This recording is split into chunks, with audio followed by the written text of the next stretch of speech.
So order आहे माझी मुलुंडला. So मी आता तिथे चालली आहे. माझ्यासोबत आहे वंदना, जी मेकअप करणार आहे आणि मी हेअरस्टाईल करणार आहे, ड्रेपिंग करणार आहे. सो तुम्हाला दाखवतो आम्ही. तेव्हा पण आम्हाला मेकअप करायला जायचं असं, तेव्हा भरपूर आम्ही ट्रॅव्हल करून एका लोकेशनवर आमच्या घरापासून इतके हेवी वजन घेऊन.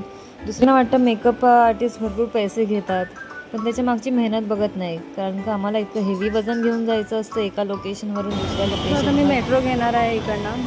मेट्रो माझी बॅग आहे सोबत, त्याच्यामध्ये माझं मेकअपचं सामान आणि हेअरस्टायलिंगचं सामान आहे. सो इकडनं मी आता अंधेरीला जाणार आहे. अंधेरीवरून ब्राईडच्या घरी जाणार आहे. ब्राईडच्या घरून आम्ही जाणार आहे डायरेक्ट ओला करून जाणार आहे मुलुंडला. मला वेटिंग होता. हा पण येते आमच्यासोबत ऑर्डरला.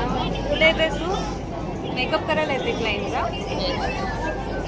सो हा पण आमच्यासोबत मेकअप करायला चालला आहे. मी पण आहे.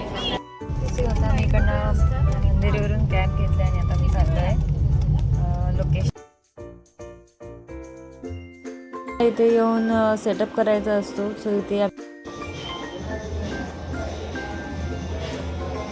ही आहे आमची आजची ब्राईड, रिसेप्शन ब्राईड आहे. तिचं लग्न कोर्ट मॅरेज झालं होतं. सो आम्ही रिसेप्शनचा मेकअप करायला आलो इथे.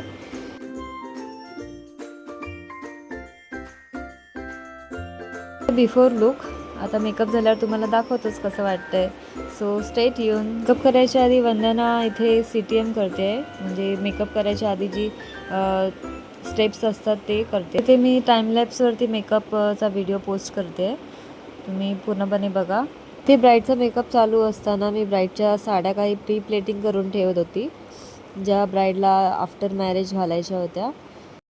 तो वंदनाचा आय मेकअप झाला आहे. सो मी माझी हेअरस्टाईल पण स्टार्ट केली आहे. सर्वात आधी मला क्रिम्पिंग करून केसांना व्हॉल्यूम क्रिएट करायचा होता, कारण का ब्राईडची केस होती खूप थिन आणि मला एक्सटेन्शन पण लावायचं होतं. सो त्याआधी मी सगळ्या केसांना क्रिम्पिंग करून घेते. जेव्हा पण आम्ही मराठी ब्राईडचा मेकअप वगैरे करत असतो, तेव्हा ब्राईडचे जे रिलेटिव्ज असतात ते भरपूर मध्ये येत असतात, म्हणजे जेणेकरून आम्हाला मेकअप करायलाही त्रास होतो आणि डिस्टर्बन्स होतो. त्यामुळे ब्राईडचा लुक पूर्ण खराब होऊ शकतो. तर प्लीज असं कोणी करत जाऊ नका, कारण का तो ब्राईडचा एक स्पेशल डे असतो. तुम्ही मेकअप आर्टिस्टला मध्ये डिस्टर्बन्स करत नको जाऊ, हीच एक रिक्वेस्ट आहे. सो मी इथे आता पटापट साडी ड्रेप चालू केली आहे, कारण का ब्राईडला रिसेप्शनसाठी पण जायचं होतं आणि त्याआधी ब्राईड आणि ग्रुपचे फोटोशूट पण करायचं होतं. त्यासाठी मी इथे साडी पटापट ड्रेप करते ब्राईडला.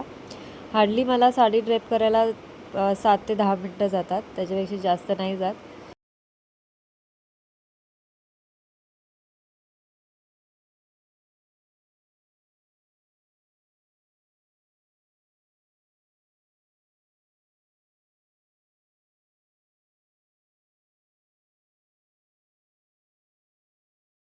ब्राईडला आम्ही ऑल ओव्हर लुक केल्याच्या नंतर ब्राईडचे काही आम्ही फोटोज आणि व्हिडिओज काढून घेत होतो आम्हाला, कारण का आम्हाला रील्स बनवण्यासाठी बिफोर आफ्टर. आवडला तुला makeup? All over look? Sari मी तो कॉन्शियस आहे म्हणून मला, म्हणजे ज्यांना मेकअपबद्दल जास्त माहीत नसेल त्यांच्यासाठी हे छान असेल. Okay, thank you.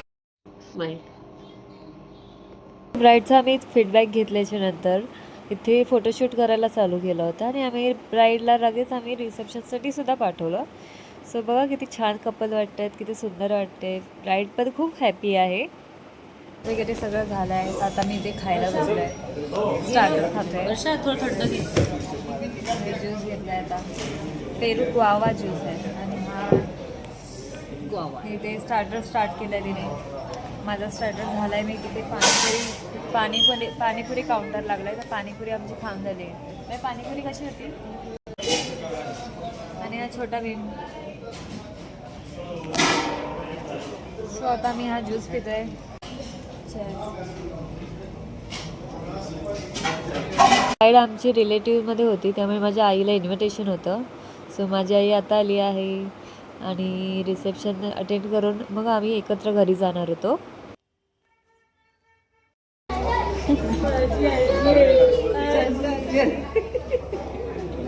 हे बघा लेट करंट. सो इथे आमचा थोडासा टाइमपास चालू होता, गप्पा मारत होतो आम्ही. ज्या फॅमिली येते सोबत तेव्हा खूप एन्जॉय करतो आम्ही. आई किती आहेत पाकिटात? माझ्या आईने पाकिट भरलं इथे बघा. 5,000 आहेत 5,000. 5,000 आहे ताई. एक मिनिट ज्यूस दे नाही ना आई. कोणता पाहिजे? हा का गुआवा घे. थँक्यू. झालं आई डन. निघूया आपण. ओके. निघूया आपण. तर माझ्या आईने आहेर देऊन पाकिट देऊन आम्ही निघालो. जेवलो पण नाही कारण का आम्हाला जायचं होतं लांब आणि मी नंतरचा ब्लॉग करायला विसरली. सो आम्ही घरी गेलो.